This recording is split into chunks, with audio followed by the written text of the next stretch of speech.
The strange case of the haunted bungalow. Another experience I remember an ex-colleague of mine telling me about is probably the eeriest story I know. Unfortunately, I know no details other than what this guy, for the story I'll call him Aaron, relayed to me, and I no longer work with Aaron, so I'll just be telling it as I remember him telling me it.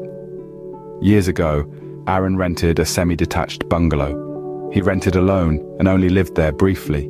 He never said how long, but judging by his experience, I'd have been out like a shot too. The renting situation for a start was sketchy.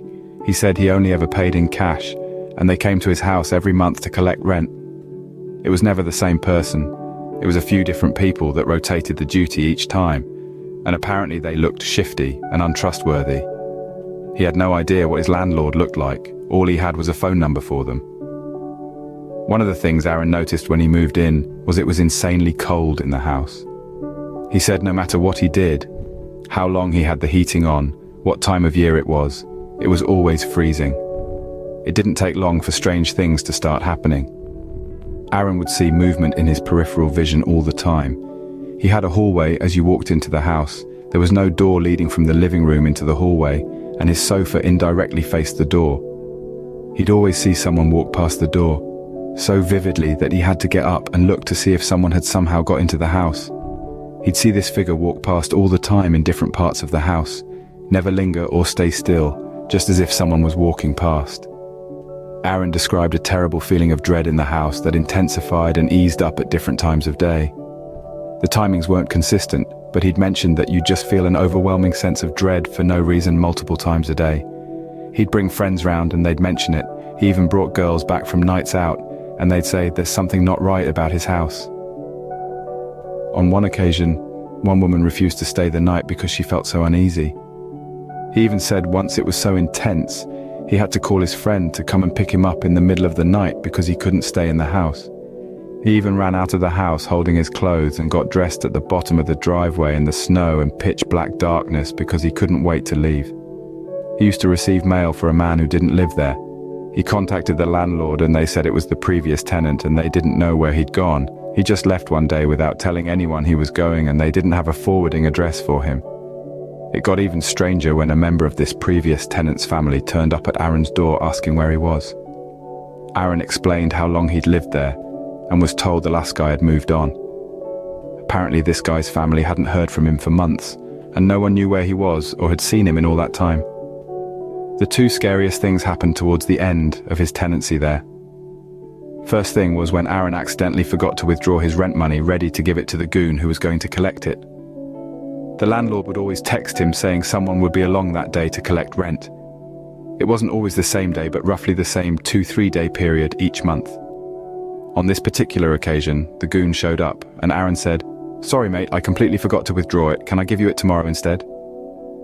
He tried ringing the landlord, but apparently his landlord was notorious for not answering his phone. The goon threatened him with, "Make sure you do or you'll end up like the last one who lived here." Aaron didn't know what to make of that, but it sure sounded ominous. It all came to a head when he was speaking to his neighbor, whose bungalow joined onto his. Aaron had mentioned this guy who had basically vanished and asked his neighbor what he was like. He said he was a fairly quiet bloke who kept himself to himself, but would say hello if he saw you. He didn't know what had happened to him. He just stopped seeing him. Then, before long, he saw the goons the landlord would send removing a load of furniture. Then he saw Aaron moving in and assumed the guy had gone. This meant that the previous tenant must have left without taking any of his possessions. Aaron questioned it and the neighbor said, "Well, I thought that, but I did hear them banging about and it sounded like it was coming from the cellar, so I assumed the furniture might have been stored down there and they were finally getting rid of it." Aaron was confused. He told his neighbor, "I don't have a cellar." The neighbor replied, "You will have, I have one, and your house is the same as mine, just mirrored." He didn't make a big thing of it during the conversation, but Aaron definitely found it weird that he didn't know about a cellar. The neighbor told Aaron whereabouts his cellar door was kept, but Aaron said he was pretty sure there was nothing in that area of the house. Aaron went back in the house after the conversation with his neighbor and decided to look for anywhere there could be a cellar. He went to the place where his neighbor said his was, and found it was where the fridge was. The floor in the kitchen was linoleum. So Aaron managed to move the fridge and roll back the lino. Lo and behold, there was a trapdoor in the floorboards. It was at this point all the weirdness of the house flashed before his eyes and all clicked into place in his brain. He had no evidence for any of his conclusion, but the explanation he gave fits. The landlord probably hadn't been getting his rent, judging by what the goon said to Aaron that time he forgot his. The landlord was certainly a sketchy guy, maybe even criminal, with how he always got paid in cash and all his goons were scary looking. Aaron thinks the landlord got his guys to threaten the old tenant, probably went too far and ended up killing him.